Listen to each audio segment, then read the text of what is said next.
Hey guys, welcome back to my channel. मैंने पिछली बार लद्दाख की फर्स्ट वीडियो आपके साथ शेयर की थी और आज सेकंड वीडियो लेकर आई हूँ हॉल ऑफ फेम की। बेसिकली हॉल ऑफ फेम एक ऐसा संग्रहालय है जो भारत पाक युद्धों में अपनी मातृभूमि की रक्षा के लिए अपने प्राणों की आहुति देने वाले वीर सैनिकों की याद में बनाया गया है। ये लद्दाख की राजधानी लेह से 4 किलोमीटर दूर लेह कारगिल रोड पर है और कुशोक बकुला रिम्पोची एयरपोर्ट, जिसे मैंने पिछली वीडियो में भी बताया था, से अप्रॉक्सीमेटली 2 किलोमीटर के डिस्टेंस पर है।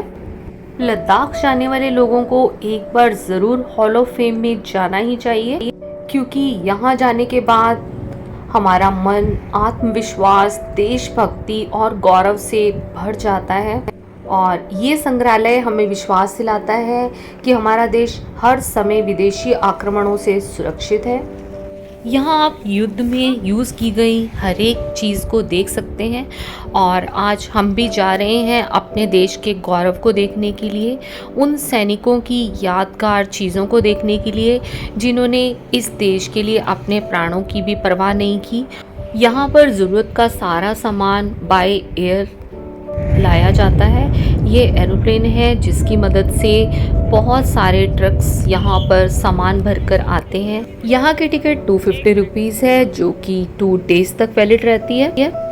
ये टिकट्स है और संग्रहालय के साथ साथ आप यहाँ पर एक लाइट एंड साउंड शो होता है, जो कि शाम को 7:30 बजे अंधेरा होने के बाद होता है। और ये सब लोग इसीलिए यहाँ पर बैठे हैं और अंधेरा होने के बाद कुछ ऐसा सा यहाँ पर नज़ारा हो जाता है, बहुत ही सुंदर नज़ारा होता है। और जो स्क्रीन आप देख रहे हैं, इस पर हमारे देश पर बलिदान करने वाले जवानों की गाथाएं बहुत ही गौरवशाली ढंग से दिखाई जाती हैं। उनके त्याग और बलिदान को देखकर आंखें भर आती हैं। ये लाइट एंड साउंड शो भी एक निराला ही अंदाज है देशभक्ति को जगाने का। इन बर्फ से ढके पहाड़ों के बीचों बीच जब ये शो चलता है तो ऐसा लगता है कि हम भी इस देश के जवानों के साथ सीमा पर ही तैनात हैं। दिल से सैल्यूट है मेरे देश के इन नौजवान सैनिकों को। ये light and sound show 45 minutes का चलता है, बट मैं आपके साथ इस शो को शेयर नहीं कर पा रही हूँ क्योंकि कैमरा व मोबाइल कुछ भी अलाउड नहीं होता यहाँ। ये हॉल ऑफ फेम के बाहर का एरिया है जहाँ पर कि भगवान बुद्ध की प्रतिमा बनी हुई है, जो कि शांति के प्रतीक है और हमारा देश भी हर हाल में शांति चाहता है। टिकट्स लेने के बाद अब हम हॉल ऑफ फेम में एंट्री करेंगे। इसकी एंट्री पर ही लद्दाखी कल्चर आप देख सकते हैं। एंट्री बहुत ही ब्यूटीफुल बनी हुई है। इस संग्रहालय का निर्माण लेह में 1986 में हुआ था। हॉल ऑफ फेम में भारतीयों के लिए भारत पाक युद्ध के इतिहास की भी पूरी जानकारी यहाँ पर दी हुई है।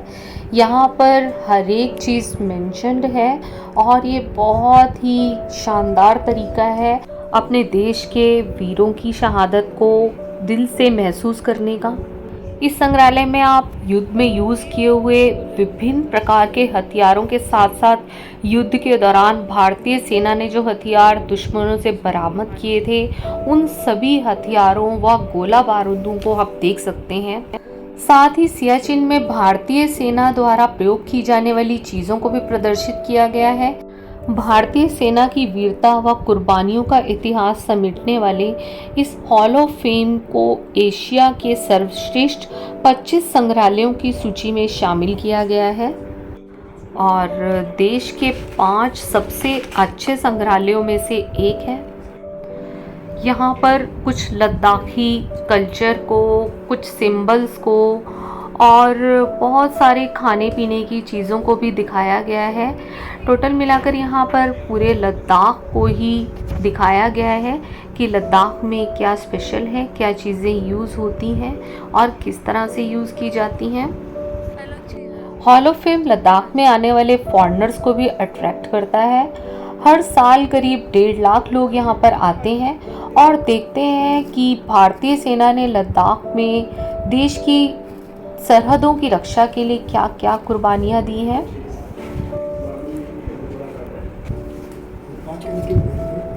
हर एक चीज़ को बहुत ही अच्छे ढंग से सहेज कर रखा गया है और हर एक चीज़ को बहुत अच्छे ढंग से मेंशन किया गया है।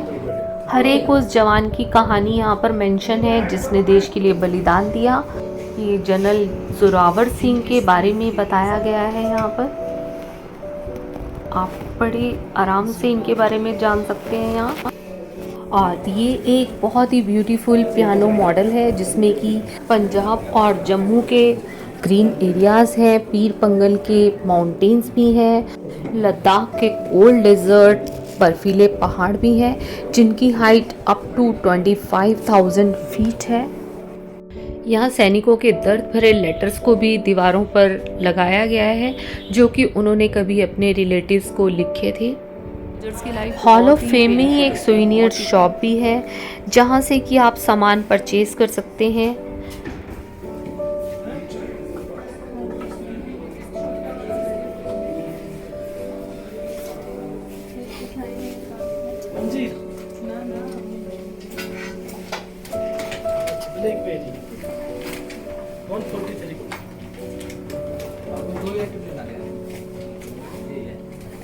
और तो लेना है नहीं कुछ नहीं। हाँ तो करना करना हाँ तो नगद पहले तेरी 53 ये 250 ग्राम 353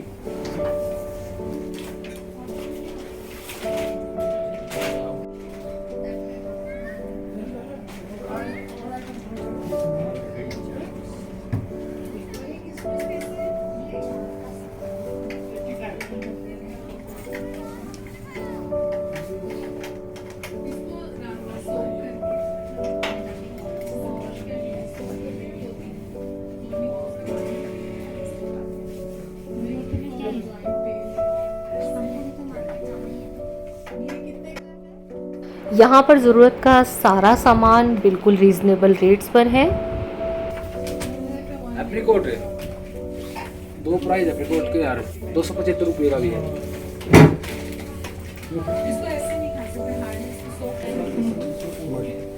इसके लिए घुटने दर्द वगैरह। हाँ, यहाँ पर और चीज़ों के साथ साथ ड्राई फ्रूट्स भी हैं। हमने भी यहाँ से ड्राई फ्रूट्स परचेज़ किए।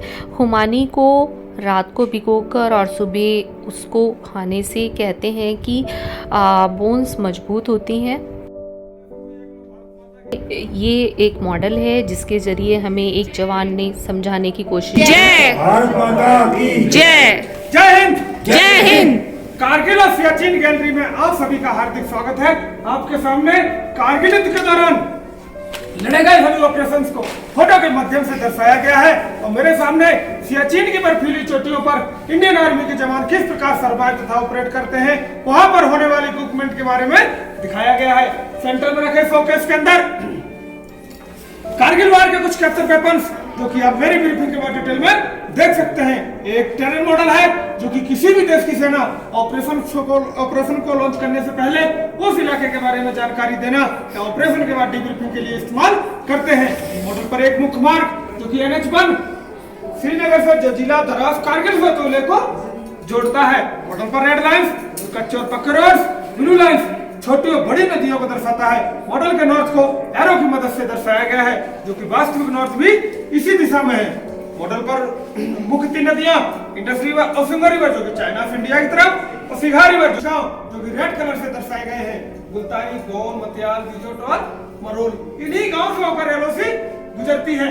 कारगिल युद्ध से पहले भारत और पाकिस्तान के बीच एक एग्रीमेंट था जिसके तहत कि विंटर के समय ज्यादा ऊंचाई वाले पोस्टों पर ज्यादा स्नोफॉल होने के कारण किसी भी देश की सेना नहीं रुकेगी। एग्रीमेंट के साथ पर भारतीय सेना नीचे बेस पर डाउन हो गई लेकिन पाकिस्तानी सेना ने ऐसा नहीं किया।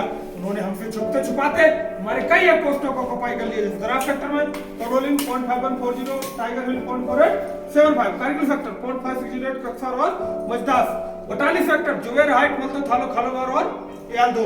इस प्रकार पाकिस्तानी सेना ने 134 किलोमीटर का इलाका धोखे से ऑक्युपाई कर लिया था। जितना इलाका ऑक्युपाई करना तो कर चुके थे। अभी बारी थी भारतीय सेना की जो कि पाकिस्तानी सेना की नाकाम हरकत को मुंह तोड़ जवाब देना। ये 2 मई 1999 को शुरू हुआ। पहला ऑपरेशन लॉन्च 15 मई 1999 को किया गया।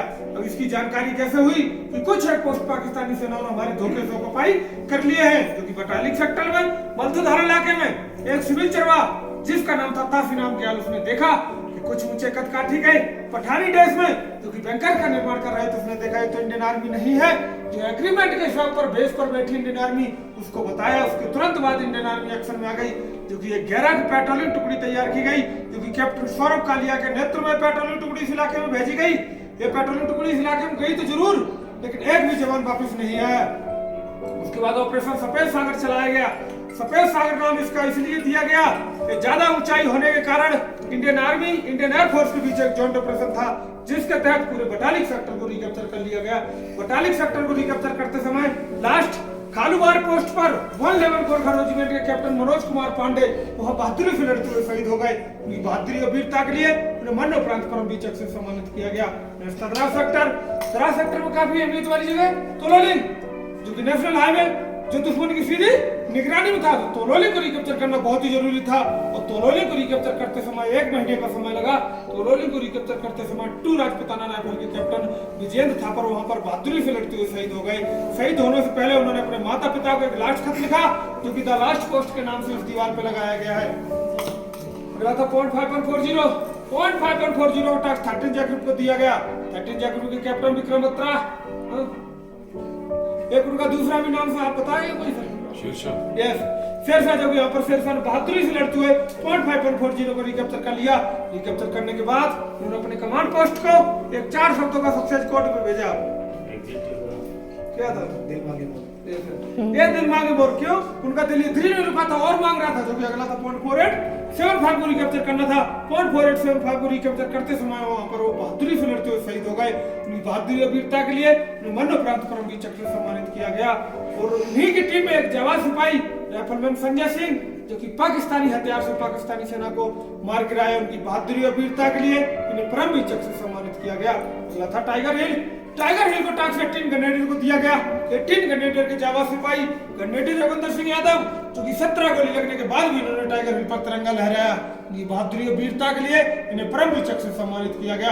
अगला था कारगिल सेक्टर ऑपरेशन तलवार चलाया गया। ऑपरेशन तलवार के तहत पूरे कारगिल सेक्टर को रिकैप्चर कर लिया गया।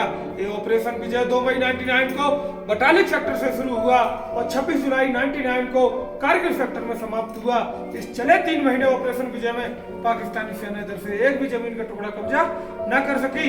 इस ऑपरेशन विजय में 527 जवान शहीद हुए और 1300 जवान घायल हुए। इन वीर शहीदों की याद में हर वर्ष इंडियन आर्मी 26 जुलाई को कारगिल विजय दिवस के रूप में मनाती है। यहाँ पर मेरी ब्रीफिंग समाप्त होती है। मैं आप सभी का आभार व्यक्त करता हूँ, अपना कीमती समय देकर इन वीर शहीदों की श्रद्धांजलि देने के लिए आए। जय हिंद। यहाँ भारत चीन युद्ध से रिलेटेड भी एक पार्ट है, जब 1959 में भारत ने दलाई लामा को शरण दी थी और 1962 में चीनी आक्रमण के साथ उसी वर्ष युद्ध स्टार्ट हुआ और समाप्त भी हो गया।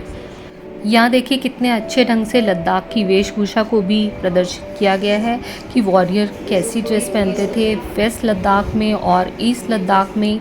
ये संग्रहालय हमें वीरों को दिए गए असंख्य पुरस्कारों और सम्मानों की जानकारी देता है। साथ ही हमारे देश के इतिहास में बड़े बड़े बलिदान देने वाले कुछ जवानों के बारे में भी हम जान सकते हैं और अपने देश की शक्ति पर गर्व महसूस कर सकते हैं। शत शत कोटि कोटि नमन ऐसे वीरों को जो इतनी बर्फ़ में भी वहाँ जहाँ पर खून जमने लगे प्रहरी की तरह खड़े रहते हैं ताकि हम अपने घरों में चैन से सो सकें। लद्दाख की और वीडियोस भी मैं आपके साथ शेयर करूँगी, बट उसके लिए मेरे चैनल को अगर सब्सक्राइब नहीं किया है तो बेल आइकन के साथ सब्सक्राइब कीजिए। मेरे इस वीडियो को भी लाइक करना ना भूलिएगा और अपना स्वीट कमेंट या कोई सजेशन अगर आप देना चाहते हैं तो कमेंट सेक्शन में दे सकते हैं। तो नेक्स्ट वीडियो तक वेट कीजिएगा, जल्दी मिलती हूँ अपनी नेक्स्ट वीडियो के साथ। तब तक टेक केयर, जय हिंद, बाय बाय।